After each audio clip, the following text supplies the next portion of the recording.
بن یوسف ظالم تھا، ظلم کرتا تھا، زیادتی کرتا تھا۔ حضرت سعید بن جبیر ایک تابعی بزرگ تھے، اتنے بڑے بزرگ تھے کہ ساری رات نماز پڑھتے تھے، سارا سال روزہ رکھتے تھے۔ ایک دن انہوں نے منبر پہ بیٹھ کے کہا کہ حجاج ظلم سے باز آ جائے ورنہ اللہ کی لاٹھی بڑی بے آواز ہے۔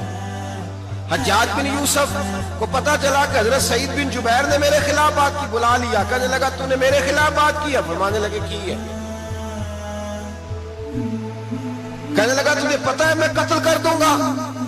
آپ فرمانے لگے نہ تو زندگی کا مالک ہے نہ موت کا مالک ہے، تو کیسے قتل کر؟ کہنے لگا تجھے پتا ہے میرا؟ فرمایا میں نے تجھے نہیں، میں نے تو کئی شداد، کئی حماد، کئی قارون، کئی فرعون، کئی نمرود دیکھے، کئیوں کی داستانیں سنی، تو کون ہے؟ تو چھوٹا سا ہے۔ ایک جملہ ہے ملا جلال الدین رومی کا، بڑے درویش تھے، ایک بات کہہ گئے، کہنے لگے نمرود جتنے پیسے نہیں، فرعون جتنی حکومت نہیں، قارون جتنی دولت نہیں، ورنہ فرمانے لگے میرے زمانے میں بھی کئی لوگوں کا خدا بننے کو دل کرتا ہے، کئی لوگوں کا دل کرتا ہے، لیکن نمرود جتنے پیسے، فرعون جتنی طاقت اور قارون جتنی دولت نہیں، ورنہ ہو سکتا ہے لوگ دعویٰ کر جائیں معاذ اللہ ثم معاذ اللہ۔ یہ آج سے کئی سو سال پہلے وہ کہہ رہے ہیں، آج تو حالات بڑے ابتر ہیں، اس کی نسبت خطرناک۔ فرمانے لگے حضرت سعید بن جبیر تو زندگی موت کا مالک نہیں۔ کہنے لگا پکڑو، قتل کرو اسے، لے جاؤ۔ جب پکڑ کر کھینچ کر لے جا رہے تھے نا تو حضرت سعید بن جبیر مسکرانے لگے۔ اب ظالم کے سامنے مسکرائے تو اس کو بڑا غصہ آیا کہ میرا مذاق اڑاتا ہے۔ بلا لیا، ادھر آؤ، کیوں مسکرا رہے ہو، کیا ہوا؟ حضرت سعید بن جبیر کہنے لگے میں مسکرا رہا ہوں تیری بیوقوفی پر اور اپنے اللہ کی دی ہوئی ڈھیل پر۔ میں مسکرا رہا ہوں کہ یا اللہ کیا بات ہے، کیا تیرا شان ہے، کیسے لوگوں کو ڈھیل دی ہوئی ہے۔ میں مسکرا رہا ہوں تیری بیوقوفی پر کہ تو سمجھتا ہے شاید مجھے پوچھنے والا کوئی نہیں۔ کہنے لگا اس کو باہر نہ لے جاؤ، میرے سامنے قتل کرو۔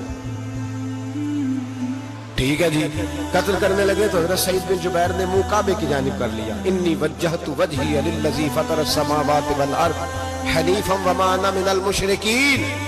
جب آپ نے یہ آیتیں پڑھی نا کہ میں نے منہ کر لیا ہے اپنے رب کی جانب، کرو مجھے قتل، کہنے لگا نہیں نہیں، اس کا منہ پھیرو، کعبے کی طرف ہو کے قتل نہ ہو، ہے ظالم پر پاگل ہو گیا ہے۔ حضرت سعید بن جبیر کے حوصلے نے شکست دے دی، ناکام ہو گیا، مخبوط الحواس ہو، کہنے لگا اس کا منہ پھیر دو۔ جب کعبے سے پھیرا تو آپ فرمانے لگے للہ المشرق والمغرب فانما تولى فثم وجه اللہ۔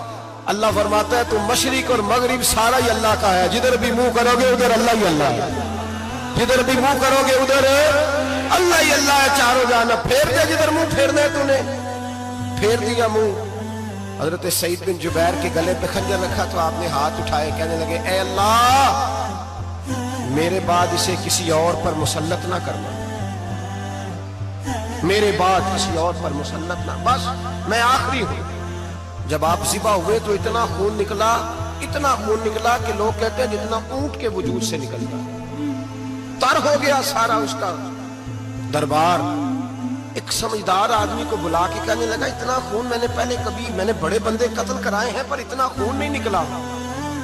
تو وہ کہنے لگے لوگ مر جاتے، مرتے وقت ڈر جاتے ہیں، سہم جاتے ہیں، خون سکڑ جاتا ہے، لگتا ہے یہ شخص جب دنیا سے گیا ہے تو ڈٹ کے گیا ہے، یہ ڈٹ کے گیا ہے دنیا سے۔ حجاج بن یوسف رات کو سویا تو تڑپ کے اٹھا، کیا ہوا؟ گھر والے کہنے لگے کیا ہوا؟ کہنے لگے سعید بن جبیر خواب میں آیا اور کہتے ہیں اٹھ مجھے بتا تو نے مجھے کیوں قتل کیا، بتا کیوں مارا۔ اگلی رات پھر سویا تو وہی خواب، پھر سویا تو وہی خواب۔ گناہ نفسیاتی مریض بنا دیتا ہے، ظلم تجھے مخبوط الحواس کر دیتا ہے۔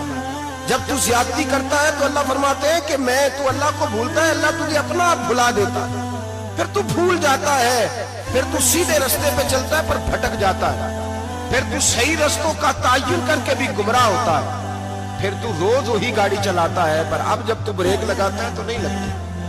جب گناہوں کے ساتھ تو مخبوط الحواس ہوتا ہے تو روز وہ کاروبار کرتا ہے، لیکن جب تیرے گناہ تجھے گھیر لیتے ہیں پھر اسی کاروبار میں تو